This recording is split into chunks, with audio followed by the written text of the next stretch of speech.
Hello hi friends, welcome back to our channel. ఈరోజు మనము అధిక బరువుతో ఇబ్బంది పడుతున్న వాళ్ళ కోసం హెల్తీ రెసిపీ అండి. ఓకేనా, ఇది బీపీ షుగరు ఇలాంటివి ఉన్నా కూడా ఈజీగా చేసుకోగలిగే రెసిపీ పచ్చజొన్న ఉప్మా అండి. పచ్చజొన్నలు 2 గ్లాసులు. కావాల్సిన ఇంగ్రీడియంట్స్ టమాటాలు, ఉల్లిగడ్డలు, అల్లం తురుము, పచ్చిమిరపకాయలు, కరివేపాకు. ఓకేనా, ఇప్పుడు చేయ విధానం చూస్తూ ఉండండి. ముందుగా జొన్నల్ని కొలిచి తీసుకోవాలండి. మనకు షాప్లో కిరాణా షాప్లో కూడా మనకు జొన్న రవ్వ దొరుకుతుంది. నేను అలా తీసుకోకుండా డైరెక్ట్ జొన్నలనే తీసుకున్నాను. జొన్నలను తీసుకొని మిక్సీ అయితే పట్టుకున్నాను. చూడండి, రవ్వ పట్టేసుకున్నాను. ఓకేనా, ఇలా రవ్వ పట్టేసుకుంటే మనకు రవ్వ అనేది కూడా బాగా ఉడుకుతుందండి. ఓకేనా, ఇప్పుడు ముందుగా స్టవ్ వెలిగించుకోవాలి. స్టవ్ వెలిగించుకొని ఒక బాండ్లీ పెట్టుకోవాలండి. ఒక గిన్నె పెట్టుకున్నాను. గిన్నె వేడయ్యాక 2 టేబుల్ స్పూన్ నూనె పోసుకోవాలి. ఓకేనా, చూడండి, నూనె వేడయ్యాక పోపు దినుసులు శనగపప్పు, మినపగుండ్లు వేసుకున్నాను. మినపప్పు, శనగపప్పు, ఆవాలు నేను వేయను. ఆవాలు వేసుకోండి. అలాగే ఎండుమిర్చి ఇష్టం ఉన్న వాళ్ళు ఎండుమిర్చి వేసుకోండి. నేను జీలకర్ర వేసుకున్నాను. జీలకర్ర చిటపటలాడినాక పోపు దినుసులు చిటపటలాడినాక ఉల్లిగడ్డలు, పచ్చిమిరపకాయలు, చిన్నగా తురుముకున్న అల్లం ముక్కలండి.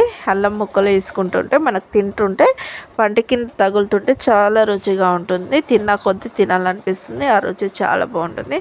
ఓకేనా, ఇంక ఇవన్నీ వేసి కలుపుకొని రుచికి సరిపడు ఉప్పు, ఉల్లిగడ్డలనే వేసుకోవాలి. ఉల్లిగడ్డలు బాగా ఉడికినాక మూత తీసి కరివేపాకు వేసుకుందాము. 2-3 రెమ్మలు కరివేపాకు వేసుకున్నాక ఒకసారి కలుపుకున్నట్లయితే కరివేపాకు చిటపటలాడుతూ కలుపుకున్నట్లయితే కరివేపాకు వేగాక ఇంకా 2 టమాటాలు మీడియం సైజ్ అండి.